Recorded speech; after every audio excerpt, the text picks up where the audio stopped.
Assalamualaikum warahmatullahi wabarakatuh. Perkenalkan nama saya Bima Oda dengan NIM 2257909 dari program studi perdagangan internasional. Baik, kali ini saya ingin mencoba menjelaskan mengenai kritik terhadap pendekatan ekonomi merkantilis dalam menghadapi dinamika ekonomi global yang berubah.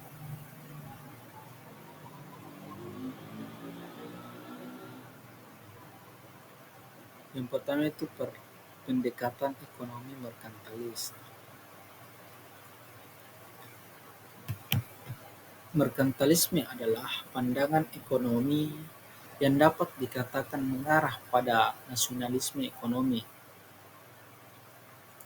Meskipun demikian, untuk perdagangan internasional, merkantilisme ini menjadi sesuatu yang cukup kontroversial, sebagaimana dapat dilihat dalam sikap Presiden Trump. Sikap ekonomi Presiden Amerika tersebut mengindikasikan neo-merkantilisme.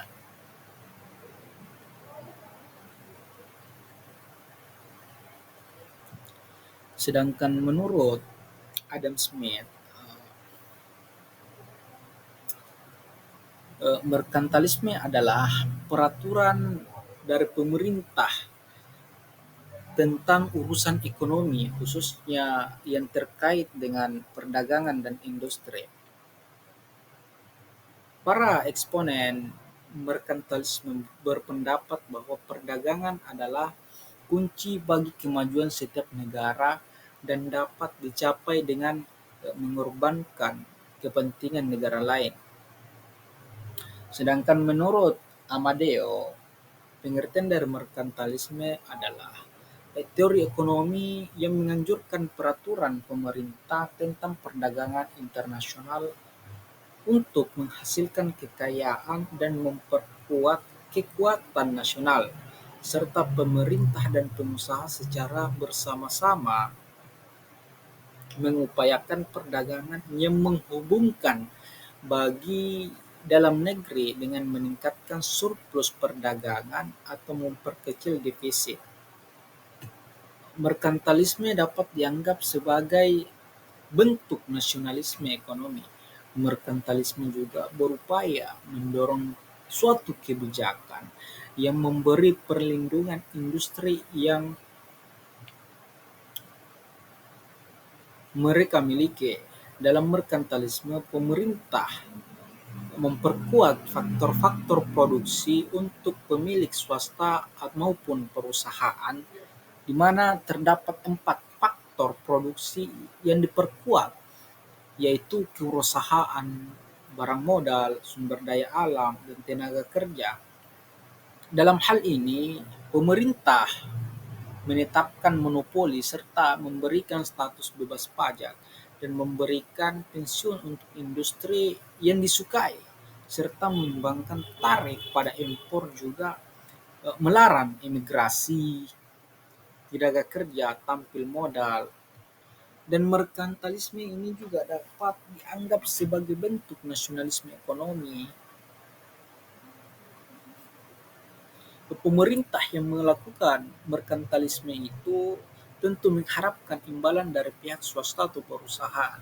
Ekspansi ekonomi ke luar negeri melindungi industri dalam negeri diharapkan dapat memberikan efek penyaluran kekayaan kembali kepada pemerintah melalui pajak. Pajak yang diperoleh dapat digunakan untuk mendorong pertumbuhan nasional serta kekuatan politik. Kemudian selanjutnya itu pengertian ekonomi global. Ekonomi global adalah ekonomi di mana kekayaan dan sumber daya bergerak melintasi batas negara. Gerakan ini juga mencakup barang, jasa, orang, keterampilan, serta ide. Ekonomi global terdiri dari sejumlah kegiatan ekonomi di seluruh negeri. Jika kita mengambil perumpamaan itu seperti ekonomi nasional yang merupakan jumlah kegiatan ekonomi oleh semua pelaku ekonomi di dalam perbatasan suatu negara. Dalam ekonomi nasional, pelaku ekonomi, barang, jasa, tenaga kerja dapat dengan bebas berpindah dari suatu daerah ke daerah lain dalam satu negara, tapi itu tidak berlaku untuk ekonomi global. Berbagai kendala membatasi pergerakan tersebut, misalnya proteksi perdagangan dan batasan aliran modal. Suatu negara berurusan dengan ekonomi global melalui perdagangan internasional dan aliran modal. Perkembangan teknologi juga memungkinkan aliran informasi dari satu negara ke negara lainnya.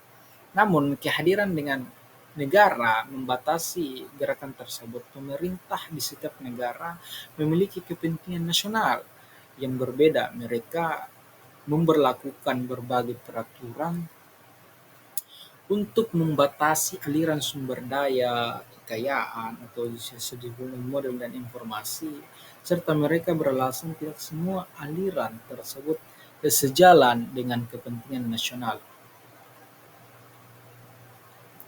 Ketika batas-batas itu dikurangi, itulah yang kita sebut globalisasi, di mana gerakan antar negara menjadi lebih mudah diakses dan globalisasi telah meningkat seiring dengan perkembangan teknologi. Kemudian ada karakteristik dan implikasi ekonomi global. Ekonomi dunia telah menjadi terintegrasi dengan meningkatnya globalisasi, mobilitas barang, layanan, teknologi informasi, serta modal telah meningkat dalam beberapa tahun. Globalisasi memainkan peran penting dalam mendorong kegiatan ekonomi di suatu negara, hingga ada beberapa negara dapat menikmati lebih banyak faktor dan barang produksi. Kemudian ada teknologi informasi yang mengambil peran penting, di mana internet dan teknologi informasi ini memudahkan perdagangan dan produksi yang lebih intens. Kemudian kita dapat menjual produk tidak hanya di pasar lokal, akan tetapi di luar negeri. Ini juga bukan hanya perusahaan besar yang dapat melakukannya, akan tetapi perusahaan kecil juga dapat melakukannya. Jadi dalam globalisasi, bukan saja pasarnya yang lebih luas, tetapi persaingan juga sangat-sangat luas.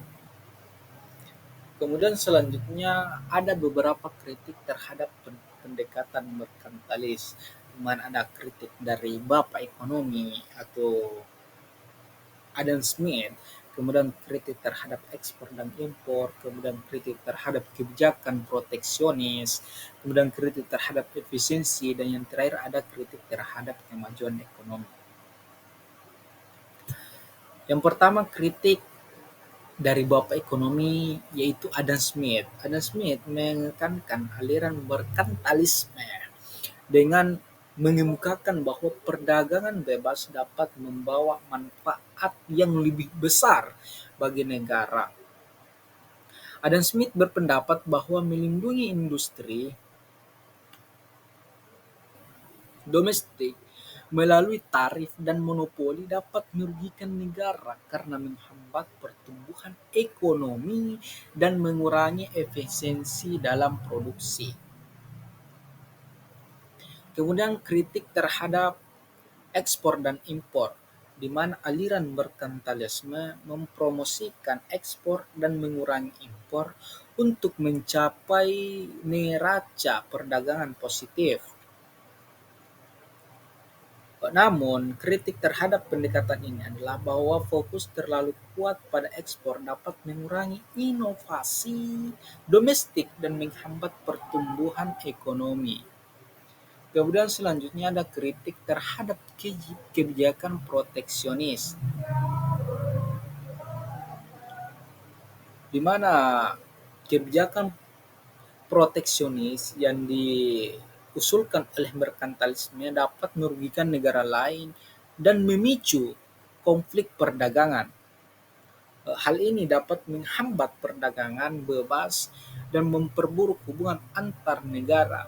Kebijakan ini juga dapat menyebabkan peningkatan harga domestik dan merugikan konsumen.